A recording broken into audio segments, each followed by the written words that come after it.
Muy buenos días a todo el mundo y bienvenidos al 23º módulo del curso de Latín desde cero en academialatin.com.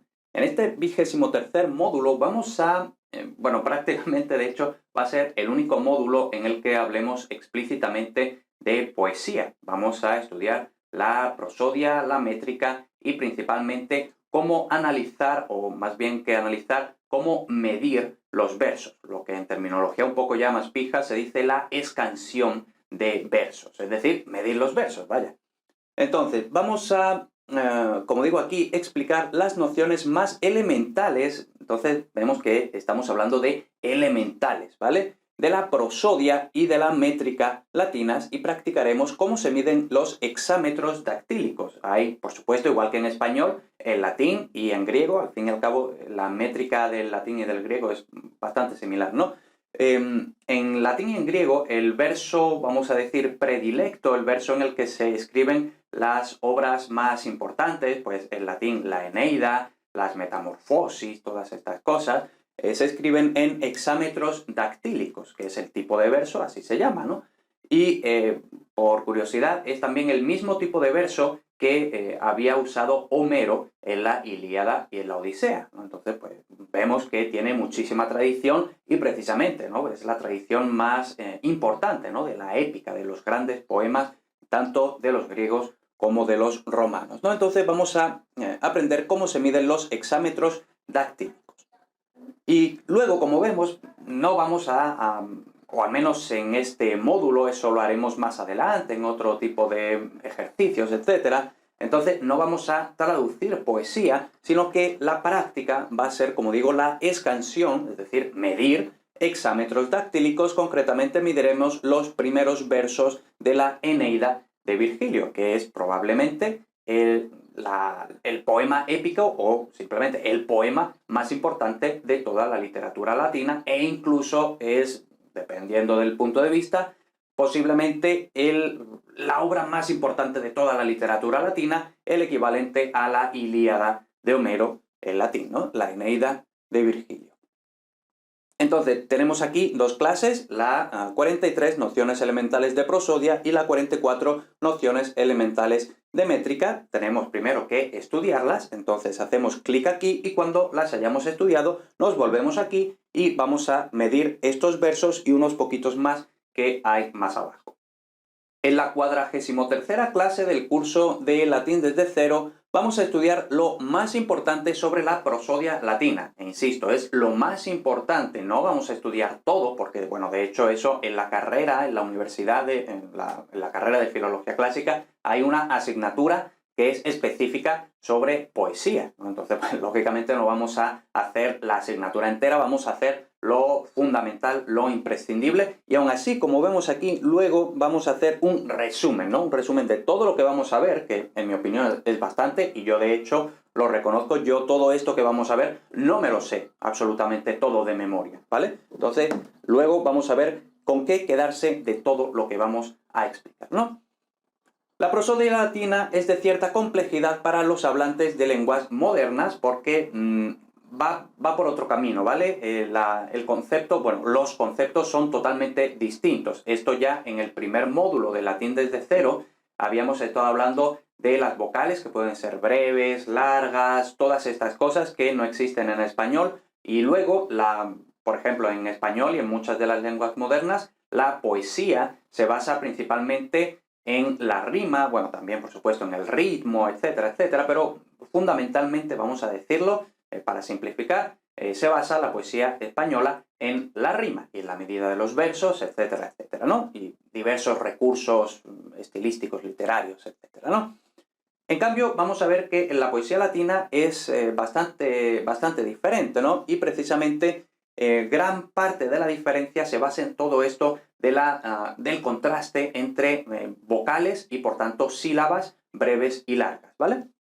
Por tanto, nos limitaremos a estudiar las cuestiones más importantes y de mayor rentabilidad, esfuerzo, rendimiento. Es decir, lo que es más importante, es decir, la famosa ley de Pareto, es decir, sabiendo el 20%, podemos hacer el 80%, ¿vale? Entonces, vamos a ir viéndolo poquito a poco. Vemos que tenemos que hablar primero de cantidad vocálica, que no es lo mismo, aunque muchas veces, y sobre todo al principio, pues lo estábamos tratando más o menos igual, pero ojo, no es lo mismo la cantidad vocálica que la cantidad silábica, ¿vale? Entonces vamos a ver cuál es la diferencia, cuál es la relación entre estas dos cantidades, y luego vamos a hablar de lo que se suele explicar, que esto realmente a mí no me gusta mucho hacerlo así, pero bueno, así es como se suele explicar, ¿vale? Las sílabas largas por naturaleza, luego largas por posición, breves por posición, y luego algunas reglas de cantidad vocálica, ¿vale? Entonces vemos que tenemos que distinguir principalmente al principio entre dos cosas muy importantes, la cantidad vocálica y la cantidad silábica, ¿vale? Entonces vamos poquito a poco.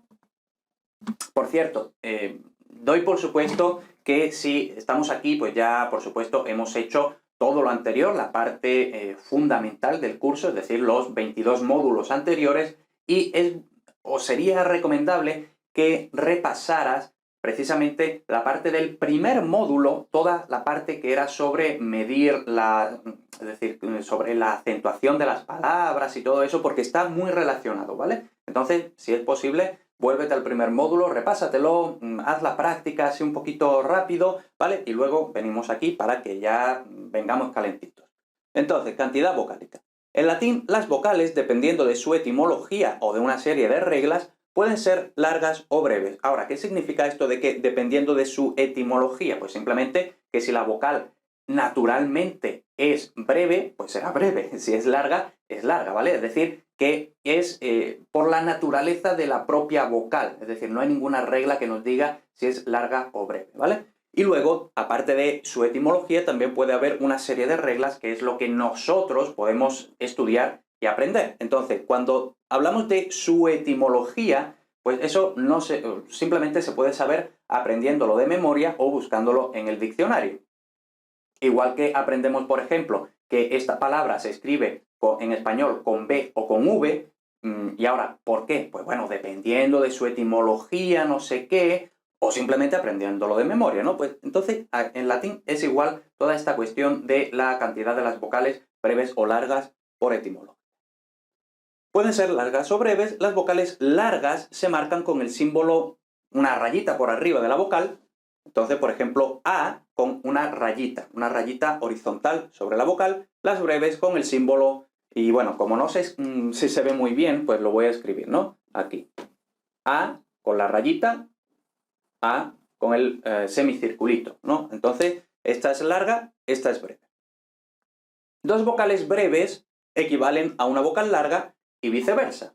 Entonces, vemos aquí que dos vocales breves computan como una larga o al revés. Una larga computa como dos breves, ¿no? Al fin y al cabo, 1 más 1, 2, ¿no? Da igual la dirección, ¿no? Entonces, dependiendo de la cantidad de la vocal contenida en una sílaba y de otros factores que iremos viendo, la sílaba será de cantidad breve o lo que yo prefiero hablar de sílabas ligeras y sílabas pesadas, aunque la terminología tradicional habla de sílabas breves y de sílabas largas. Lo que pasa es que eso es un poco confuso precisamente porque, claro, si estamos hablando de vocales breves y largas, pero luego también tenemos que hablar de sílabas breves y largas, entonces estamos usando la misma terminología para dos cosas. Aparte que las sílabas, en fin, no es tan importante que sean breves o largas como que sean ligeras o pesadas, ¿no? Según lo que vamos a ver.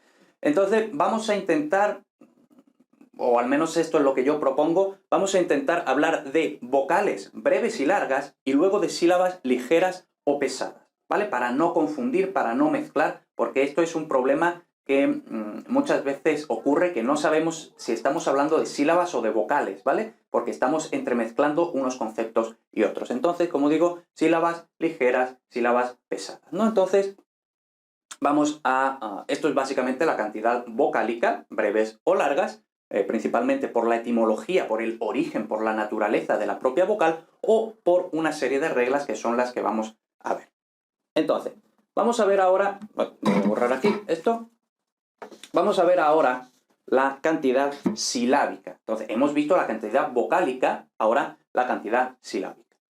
En lo referente a la versificación métrica, poesía en general, lo que estamos haciendo en este módulo, lo que nos importa es principalmente la cantidad silábica. ¿Por qué aclaro esto? Porque, por ejemplo, para la evolución de las vocales del latín al español, lo que más importa es la cantidad vocálica.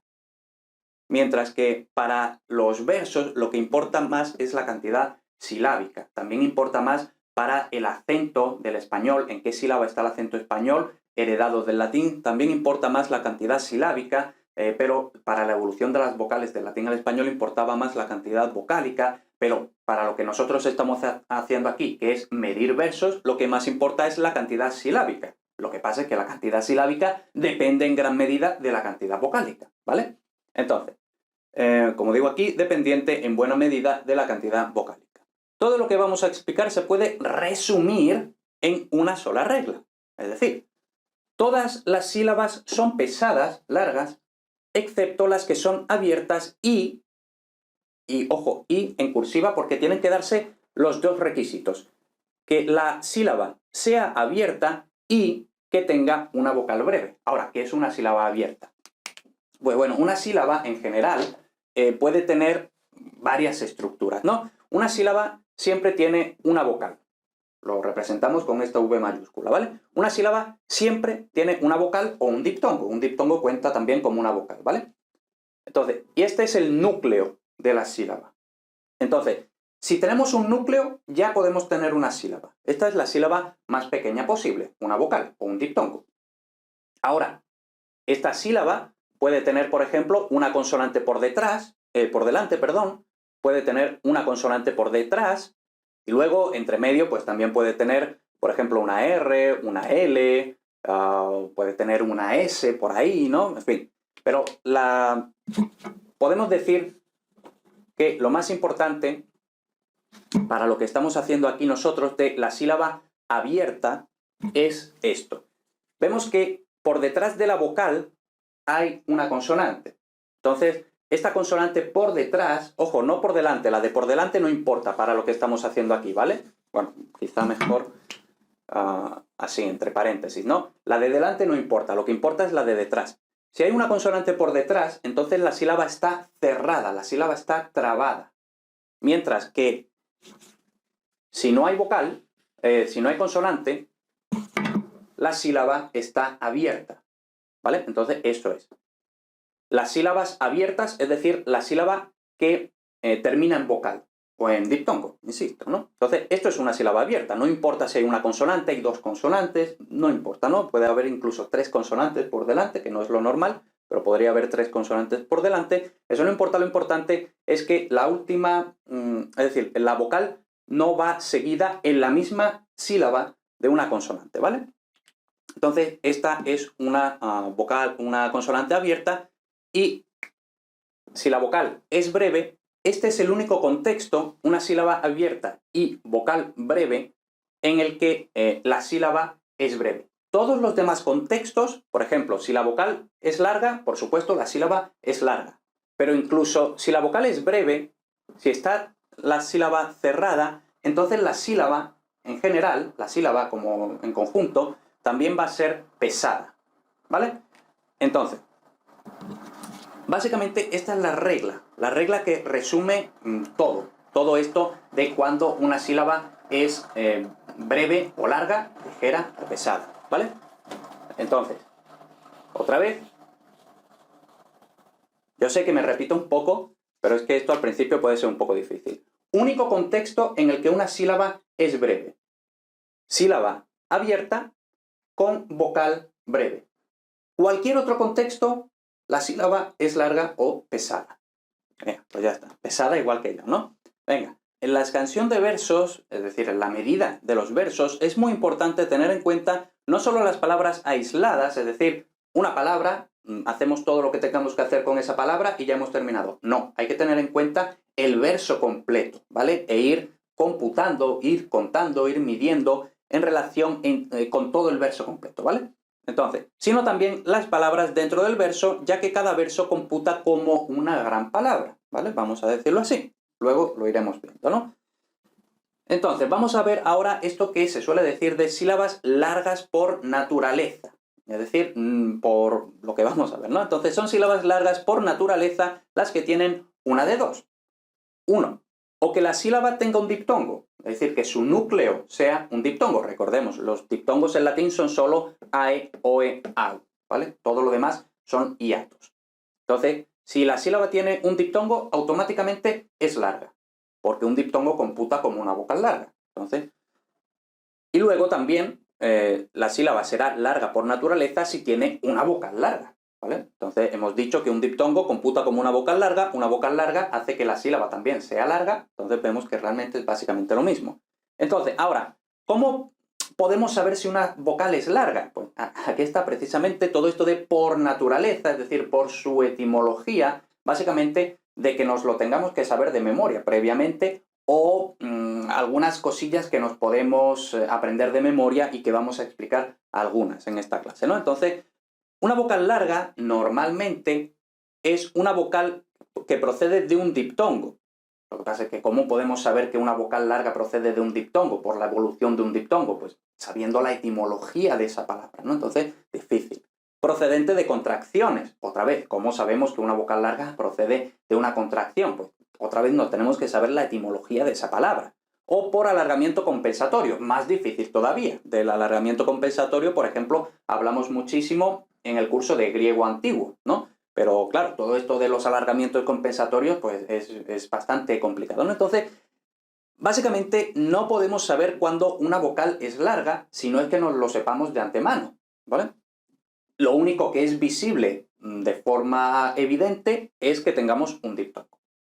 En un nivel elemental medio, es decir, en el que estamos nosotros, de conocimientos de latín, normalmente solo se puede saber cuando una sílaba es larga porque contiene un diptongo, los demás casos requieren conocimientos más avanzados de fonética latina. Entonces, bueno, si os interesa muchísimo y estáis súper comprometidos con la causa, hacéis clic aquí y vais al curso de Historia, Fonética y Morfología del Latín, pero que ese es un curso muy avanzado, ya de nivel universitario, ¿vale? Entonces, a menos que estés ahí, no lo recomiendo. Bien, entonces, las sílabas largas por naturaleza, básicamente lo único que podemos saber es porque tengan un diptongo. Lo demás, pues, no lo podemos saber. Luego, sílabas largas por posición. Estas son cosas que sí podemos saber, ¿vale? O por lo general podemos saber. Son sílabas largas por posición las que tienen una vocal, y no importa si es larga o breve, ¿vale? Una vocal seguida de una consonante doble, ya sabemos, la X, que computa como una KS, la Z, que computa como Z, como Z, por así decirlo, y luego una I consonante intervocálica. Entonces, por ejemplo, en cuyus, porque esto realmente, nosotros normalmente lo pronunciamos cuyus, pero esto realmente era más bien algo como cuyus, ¿no? Cuyus. Entonces, por eso esta I consonante intervocálica computa como una consonante doble, ¿vale? Pero bueno, esto no es frecuente, ¿no? Lo más importante, consonante doble, X, Z, o también una sílaba larga por posición porque tiene una vocal seguida de dos consonantes que pueden ser distintas, ¿no? Entonces, dos consonantes distintas, aunque sean de distinta sílaba o incluso aunque sean de distinta palabra, ¿vale? Entonces, esto es muy importante, por eso decíamos todo lo de que el verso computa, bueno, aquí tenemos un verso, ¿no? De la Eneida, precisamente. Todo esto computa como una gran palabra, ¿vale? Es decir, no tomamos esta palabra aislada, no tomamos esta palabra aislada, etcétera, sino que todo computa como una gran palabra, ¿no? Entonces vamos a verlo ahora. Luego, importante, esta regla tiene una excepción, ¿vale? Esto de que una vocal seguida de dos consonantes es larga, ¿vale? Cuando de las dos consonantes, la primera es una oclusiva, de las oclusivas también hablamos bastante, ¿no? En el curso de griego antiguo, es decir, las oclusivas son, y es muy fácil, ¿no? Nos aprendemos la regla mnemotécnica. Bodega, petaca. Bodega, petaca, ¿vale? Entonces, bodega, las oclusivas sonoras, petaca, las oclusivas sordas, ¿vale? Entonces, bodega, petaca, esas son las oclusivas, las 6 oclusivas. Y muy ocasionalmente también puede ser la F, pero eso es muy raro, ¿vale? Entonces esto casi que podemos olvidarnos de esto. Y la segunda es una líquida, es decir, una L o una R, siempre simple, ¿vale? No doble, sino simple. Entonces, puede no ser larga. Es decir, aquí esto también depende de muchas cosas, ¿no? Pero como estamos en poesía, en la poesía, pues según las necesidades del poeta, puede computar como breve o como larga, ¿no? Entonces, tenemos aquí, por ejemplo, patrem, ¿no? Y tenemos T, entonces tenemos una oclusiva seguida de una líquida, una R, ¿no? Patrem. Entonces, tenemos que esta vocal está seguida de un grupo que nos aprendemos el nombre, ¿vale? Que queda muy resultón, ¿no? Muta cum liquida, ¿vale? En latín, muta cum liquida, es decir, una muta es una oclusiva en la terminología latina, una líquida, lógicamente, es una líquida, ¿vale? Entonces, muta cum liquida, tenemos aquí un grupo de muta cum liquida, una oclusiva más una líquida, entonces la sílaba puede ser independientemente breve o larga, ¿vale? Según las necesidades métricas del poeta. Vale, entonces, tenemos aquí, por ejemplo, cum subit illius tristísima noctis imago, ¿no? Entonces, tenemos las sílabas que están en negrita, son las que son largas, ¿vale? Pero son largas dentro del conjunto del verso, ¿vale? Porque esta U, si estuviéramos de forma aislada, esta U es breve, ¿vale? Pero luego, como le siguen dos consonantes, entonces la sílaba es larga, ¿vale? Entonces, y vemos que no importa que la consonante, que las dos consonantes pertenezcan a dos palabras distintas. No, todo computa como una gran palabra, ¿vale? Todo esto es una gran palabra, ¿no? Entonces tenemos una vocal seguida de dos consonantes, aunque sean de palabras distintas, por tanto, esta sílaba es larga. Luego, aquí tenemos I y le siguen dos consonantes, una consonante geminada, una consonante doble, pues entonces esta también automáticamente es larga. Luego, esta U, la vocal, por naturaleza, es breve, pero le siguen, en este caso, tres consonantes, entonces la sílaba va a ser larga. Aquí lo mismo, ¿no? Le sigue ST, por tanto larga, aquí le sigue SS, por tanto larga, a Noctis le sigue CT, por tanto larga, etc. Y luego vemos que, por ejemplo, ¿no? Imago, esta es larga. ¿Pero por qué sabemos que es larga? Pues bueno, porque yo me lo sé de memoria, ¿no? Pero ya está, aquí no podemos saberlo por posición, ¿vale? No podemos saberlo. Lo que acabamos de ver son las sílabas largas por posición, es decir, las que podemos ver nosotros con nuestros propios ojos, que son largas principalmente por todo esto de que le sigan dos consonantes a una vocal, ¿no? Ahora, lo contrario, también podemos saber algunas sílabas que son breves por posición.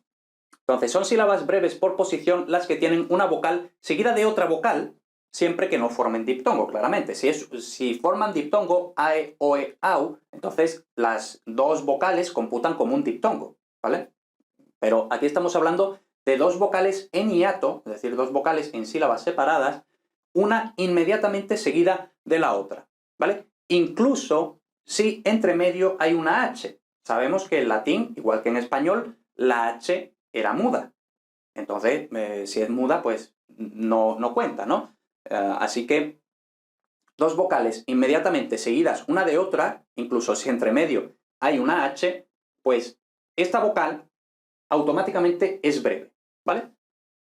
Esta es la regla que tradicionalmente en latín se llama vocalis ante vocalem corripitur, es decir, una vocal ante otra vocal es breve, se abrevia, ¿vale?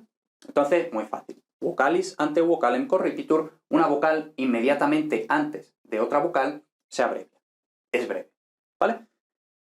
Ahora, aquí también hay algunas excepciones, ¿no?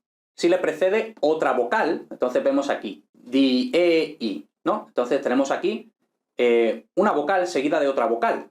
Entonces, en principio debería ser breve, pero es que le precede otra vocal. Entonces, esta regla solo le afecta a esta, mientras que a esta, como le precede otra vocal, entonces esta es la breve, esta es la larga, y ya luego la i, que no importa, ¿no? Luego, las formas del verbo fío que no tienen la letra R. Entonces vemos que fue una regla muy específica, ¿eh? Entonces tampoco importa. Luego, a o e seguida de i en vocativo o genitivo del singular con nominativo del singular en aius o eius. Entonces otra vez vemos que es una regla muy específica, tampoco importa mucho. Las palabras de origen griego cuya primera vocal es larga. Otra vez, ¿no? es un poco... y aparte, ¿cómo sabemos que estas vocales en griego eran largas? Pues nos tenemos que saber la palabra en griego. Concretamente nos lo podemos saber porque la E larga en griego se escribe con eta, la O larga en griego se escribe con omega, pero claro, nos lo tenemos que saber en griego. Si no nos lo sabemos en griego, no nos lo podemos saber en latín. Entonces, pues otra vez, una regla muy específica. La I del genitivo singular en ius puede ser larga o breve según necesite el poeta. Entonces podemos tener, vemos aquí, ¿no? Dos vocales juntas. Entonces, en principio, según la regla general, si esta vocal le sigue otra vocal, entonces en principio es breve.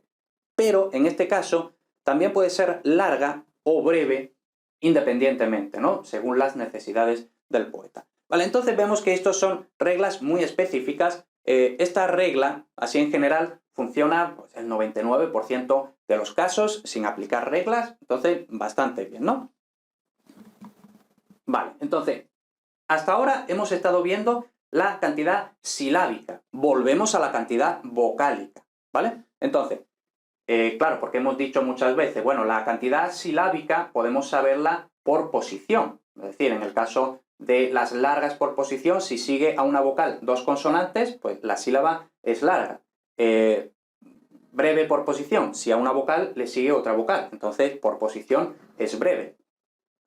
Pero ahora, en muchos otros casos, no podemos, o sea, a menos que tengamos uno de esos dos contextos prácticamente, no podemos saber si la vocal es larga o breve, si la sílaba es larga o breve. Entonces, bueno, vamos a ver algunas reglas de cantidad vocálica. Y aquí otra vez digo, yo no me sé absolutamente todas estas reglas. Lo que pasa es que luego, pues, también con la práctica, pues, así un poco como a salto de mata, como instintivamente, se te va quedando en la cabeza, ¿no? Pero si tú a mí ahora me dices, dime las reglas de cantidad vocálica, pues yo no te las sé decir, ¿vale? Pero bueno, vamos a verlas, ¿vale? Como ya hemos advertido, la cantidad vocálica es una cuestión puramente memorística y depende de cada uno decidir si le resulta productivo aprender más o menos reglas generales, ¿no? Entonces, pues bueno, veamos las reglas más rentables, es decir, las que más se aplican, ¿vale? Vocales breves reconocibles por resultados fonéticos. Bueno, pues ahora esto, claro, hay que saber fonética, ¿no? Para poder aprender esto. Son breves las vocales, y normalmente las sílabas que las contienen, en las que al pasar de sílaba inicial a sílaba interior de palabra cambia el timbre de la vocal, lo que se conoce como apofonía, ¿vale? Entonces, por ejemplo, tenemos facio. Y luego, si le ponemos un prefijo inter, ahora no tenemos interfacio, tenemos interficio. Entonces vemos que ha cambiado la vocal a I. Entonces, si ha pasado eso, significa que la A originaria, que se ha convertido en I, es breve. Las dos son breves, ¿vale? Entonces, pues bueno, vemos que la regla es un poco así dificililla, pero bueno. O, por ejemplo, en capio, aquipio. Entonces vemos esta A se ha convertido en I, por tanto eso quiere decir que eran breves. Sin embargo, cuidado, porque esta regla, si no controlamos muy bien la regla, nos puede, como dicen los ingleses, backfire, ¿no? Nos puede petardear hacia atrás, ¿no? Por decirlo de alguna forma. Entonces, sin embargo, hay que tener cuidado con casos aparentes de apofonía, pero que no son casos de apofonía, como por ejemplo capio, kepi, ¿no? Entonces, ¿qué ha pasado aquí? Pues, ojo, esto ha cambiado la vocal, pero eso es porque esto es del tema de perfecto, que es otra cuestión totalmente aparte, ¿vale? Pero no es por apofonía, es porque el tema de perfecto en sí mismo tiene la vocal larga, ¿vale? Entonces, cuidado con este tipo de cosas que nos podemos confundir. Luego, cantidad de las sílabas acabadas en vocal, a ver si me cabe todo, ¿sí? Acabadas en vocal, ¿vale? Las sílabas acabadas en vocal. Entonces tenemos acabadas en A, acabadas en E, acabadas en I, acabadas en O y acabadas en U, ¿vale? Entonces vamos a ver algunas reglitas así. Por lo general son breves. Ahora, como excepción, son largas, entonces, como digo, por lo general son breves. Y ahora las excepciones cuando son largas, ¿vale? Los ablativos del singular de la primera declinación. Y esta es una de las cosas que sí es bueno aprenderse, ¿vale? Una de las pocas de todas estas que voy a recomendar aprendernos, ¿no? Por ejemplo, la A del nominativo y del vocativo es breve, pero la A del ablativo es larga. Entonces, eso es bueno que nos lo aprendamos. Además, porque en muchas ediciones, sobre todo ediciones escolares, el método Orberg, etcétera, precisamente este tipo de vocales la marcan como largas. Bueno, el método Orberg te marca todas las vocales, ¿no? Largas. Pero en otros métodos, en otras ediciones menos escolares, pues solo te marcan algunas cositas y, por ejemplo, esta sí la marcan, ¿no? La A del ablativo te la marcan como larga para que sepas que es ablativo y que no es nominativo, por ejemplo, ¿no? Luego, la segunda persona del singular del imperativo de presente activo de los verbos de la primera conjugación. Pues bueno, yo esto no me lo sé. La preposición la A final de los numerales terminados en guinta, por ejemplo, Septuaginta. Pues bueno. Luego, acabadas en E. Suelen ser breves. Como excepción son largas los ablativos del singular de la quinta declinación. La quinta declinación ya sabemos que no sale mucho, entonces pues tampoco es súper rentable. La segunda persona del singular del imperativo de presente activo de los... Pues bueno. La E final de los adverbios de modo, excepto bene y mal. Los pronombres personales mete se. Las preposiciones e y de. Y la conjunción ne. Entonces vemos que esto de suelen ser breves y solo hay unas poquitas excepciones, pues básicamente son breves, ¿vale? Luego, acabadas en i, suelen ser largas, ¿vale? Entonces, cuidado, porque acabadas en a y en e suelen ser breves, pero acabadas en i suelen ser largas. Puede ser larga o breve la i final de mi, tibi, sibi y palabras como ibi, ubi, etc. Es breve la i final de los vocativos de palabras griegas, por ejemplo, de paris, el vocativo pari. En fin, acabadas en o suelen ser largas también. Puede aparecer breve algún nominativo singular de la tercera declinación y más raramente de la primera persona, etc., ¿no? Y acabadas en u siempre son largas, ¿vale? Entonces, como digo, al final voy a hacer un resumen de todo lo que estamos viendo, de qué nos tenemos que quedar, ¿vale? Y luego, cantidad de las sílabas finales acabadas en consonante. Las acabadas en as, es, os, i, vocal larga seguida de c, por ejemplo, ik, aik, ok, suelen ser largas. Aunque pueda aparecer alguna excepción, sobre todo en algún nominativo singular de la tercera declinación.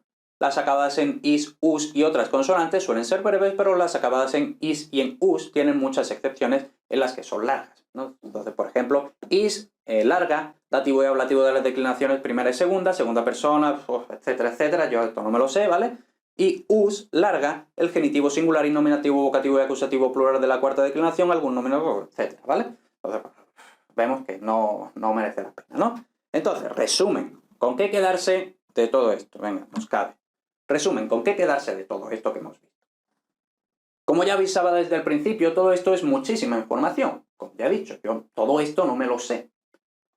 Es inviable y poco práctico memorizarla toda, por eso aquí tienes un pequeño resumen de lo que en mi experiencia, ¿vale? En mi experiencia personal y particular, sí merece la pena memorizar, teniendo en cuenta que nuestro propósito es la escansión métrica, ¿vale? Entonces, insisto, estamos en un módulo sobre poesía, de cómo medir versos, etcétera. Entonces, pues bueno, quizá para otros propósitos pueda merecer la pena aprenderse otras cosas, pero para nuestro propósito, esto son las reglas que yo considero que sí merece la pena, que es bastante útil memorizar, ¿vale? Entonces, son sílabas largas las que tienen un diptongo, ¿vale?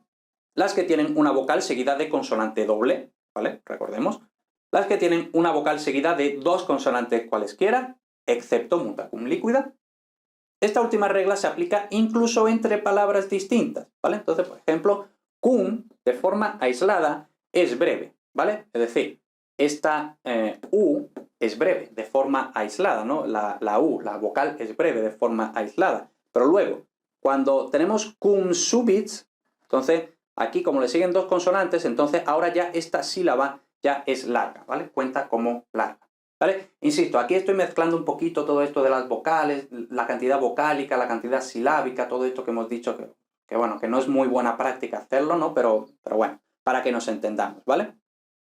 Y luego, son sílabas breves las que tienen una vocal seguida inmediatamente de otra vocal, entonces recordemos, vocalis ante vocalem corripitur. Merece la pena recordar por cuestiones sintácticas al traducir poesía que la A del nominativo y vocativo de la primera declinación es breve y también la de los neutros plurales de cualquier declinación, ya sabemos, ¿no? El neutro plural, nominativo, vocativo y acusativo, a, siempre es, neutro plural, breve, es decir, siempre es A y esa A siempre es breve, ¿vale? Y luego la A del ablativo de la primera declinación es larga, ¿vale? Y eso es lo que, básicamente, lo que merece la pena que nos sepamos, ¿vale? Entonces, pues bueno, aquí tenemos bastante información. Vemos que este es básicamente el resumen, ¿vale? Y nada, ahora vamos a la siguiente clase en la que vamos a explicar, nos vamos a ir ya más a los versos, ¿no? Vamos a explicar bueno, cómo es el hexámetro dactílico, cómo se mide, todas las características, etc. Así que nada, nos vemos en la siguiente clase. Muchas gracias por ver este vídeo. Espero que hayas aprendido, repasado, ¿por qué no?, disfrutado. Y si quieres continuar con el aprendizaje y la práctica del latín, pues ya sabes, teoría, análisis morfosintáctico, traducción, entre otras muchas cosas, no te pierdas el curso completo de latín desde cero en academialatin.com/latín. Nos vemos.